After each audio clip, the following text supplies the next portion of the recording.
या शिव नेत्र पे चित्त को एकाकार करके थोड़ी देर ध्यानस्थ हो जाएं। अपने मन को गुरु के चरणों की प्रीति में थोड़ी देर लगा दें।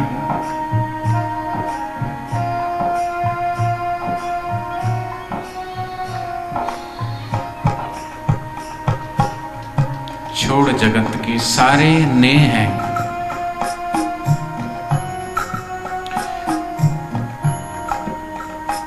जिससे हमने नेह लगा रखी है,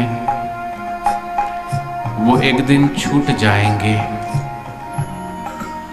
जिस घर में, जिस पद में, जिस प्रतिष्ठा में, जिस मान में, जिस सम्मान में, जिस देह को हमने अपना मान रखा है, रे मन मुसाफिर निकलना पड़ेगा, काया कुटी खाली करना पड़ेगा। भाड़े के क्वार्टर को क्या तू सवारे, एक दिन तुझे घर का मालिक निकाले। इस देह को सजाते हैं, संवारते हैं, घर को भी हम सजाते हैं, संवारते हैं, तन को नहलाते हैं, धुलाते हैं। तेल साबुन से धोया है मलमल के तन, प्रयाग काशी नहाने गए, मथुरा वृंदावन, फिर भी निर्मल हुआ ना तेरा ये मन। मन निर्मल होता है सद्गुरु की सेवा से, मन निर्मल होता है सद्गुरु के चरणों में बैठ करके, चित्त को एकाकार करके प्रभु का स्मरण करने से, ध्यान करने से चित्त निर्मल पावन होता है। ये ऐसा औषधालय है, व्याधियां दूर हो मन की, यही सबसे कठिन भव रोग का उपचार होता है। इसलिए मन का उपचार बाहर से नहीं, भीतर से होता है, सद्गुरु के ध्यान में। इसलिए थोड़ी देर ध्यानस्थ हो जाए। आप चाहते हो अभी अभी आपको उन सद्गुरु की करुणा और सद्गुरु की कृपा मिले, तो उसका इंतजार नहीं, इंतजार तो उसका होता है जो कभी मिलेगा। सूर्य अपनी गति से आकाश मंडल में गतिमान हो रहा है, ग्रह नक्षत्र तारे सब अपनी धुरी से घूम रहे हैं, उनकी कोई समय सीमा नहीं है। ऐसे ही सद्गुरु की करुणा, सद्गुरु की कृपा, अनुकंपा अविरल बह रही है, उनकी धारा। सूर्य का प्रकाश चाहिए तो घर के बाहर खिड़की खोलना पड़ता है, घर के द्वार से खोल करके बाहर आना पड़ता है। ऐसे ही सद्गुरु की, ईश्वर की करुणा कृपा चाहिए तो मन के द्वार को खोल करके और उस सद्गुरु की करुणा और कृपा बह रही है, उस द्वार पे आकर चित्त को एकाकार करके खो जाए। उसकी कभी प्रतीक्षा ना करें कि कब मिलेगा, कितने समय बाद मिलेगा। सद्गुरु का ज्ञान, सद्गुरु का ध्यान, सद्गुरु का प्रेम और सद्गुरु का आशीर्वाद, उसकी कभी प्रतीक्षा नहीं होती। सूर्य जैसे लगता है कि अस्ताचल की ओर चला गया है, लेकिन वो कभी डूबा नहीं है। पृथ्वी घूम रही है तो उसके आवरण में आने के कारण वह थोड़ा सा आंखों से ओझल हो जाता है, लेकिन वो कहीं ना कहीं सूर्य प्रकाश दे रहा है। सूर्य कभी अस्त नहीं होता। ऐसे ही परमात्मा की कृपा, ईश्वर की और गुरु की कृपा, वो कभी अस्त नहीं होती, अविरल बह रही है।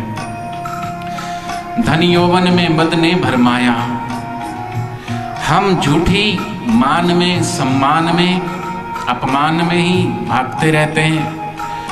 मद के कारण अहंकारवश धन का अभिमान, पद का अभिमान, रूप का अभिमान,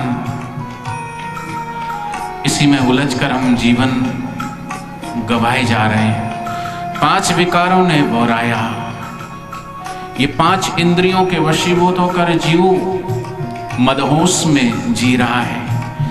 वो सोचता है कि मैं होश में हूं, लेकिन जैसे शराबी शराब में बेहोश होकर के मदहोश होके वो होश भुला बैठा है, ऐसे ही इन इंद्रियों के वशीभूत होकर पद प्रतिष्ठा मान में अभिभूत होकर के जीव भी बोराया हुआ है।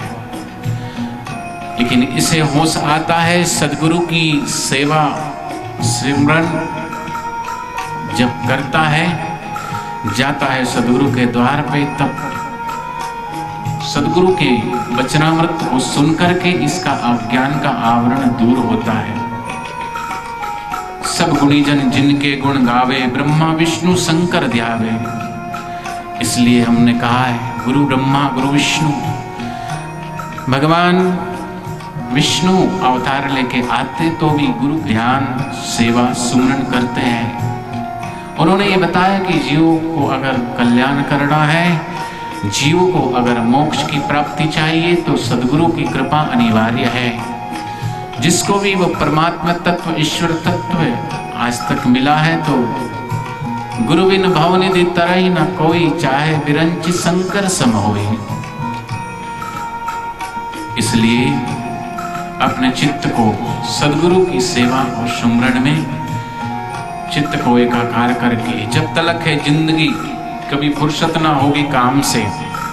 जीवन की वो घड़ियां सार्थक हैं जिस घड़ी हम परमात्मा के ध्यान में खो जाते हैं। वास्तव में जिस घड़ी हम अपनी नकली मैं, नकली नाम, नकली पद, नकली रूप, पद प्रतिष्ठा सब बोल करके अपनी शुद्ध मैं में टिकते हैं, शुद्ध मैं में आते हैं, वही घड़ी सार्थक है। नहीं तो यहाँ से जाते ही फिर शुरू हो जाएगी संसार की हापाधापी, और लगे ही रहते हैं। जब तलक है जिंदगी, कभी फुर्सत ना होगी काम से। कुछ समय ऐसा हो जब प्रेम हो भगवान से। ये फल साधन ते ना हुई, गुरु कृपा ही केवलम। भगवान साधन से नहीं मिलता, अपनी अकल, अपनी होशियारी, चतुराई से नहीं मिलता, धन यौवन से परमात्मा, गुरु की कृपा नहीं। वो तो प्रेम ते प्रगट होई में जाना, वाल्मीकि भय ब्रह्म समाना। प्रेम से ही भगवान प्रकट होते हैं। और अब तक जिसने भी उस परमात्मा को प्रकट किया है, प्रेमास्पद को पाया है, तो उस भगवान के प्रेम में लीन होकर तो थोड़ी देर आप खोते जाएं।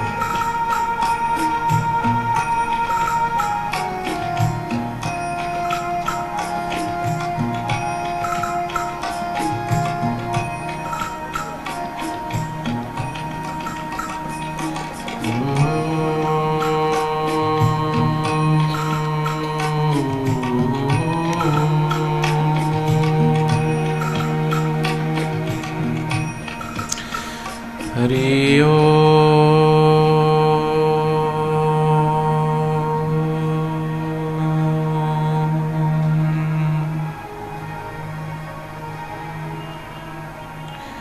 हरि ओम।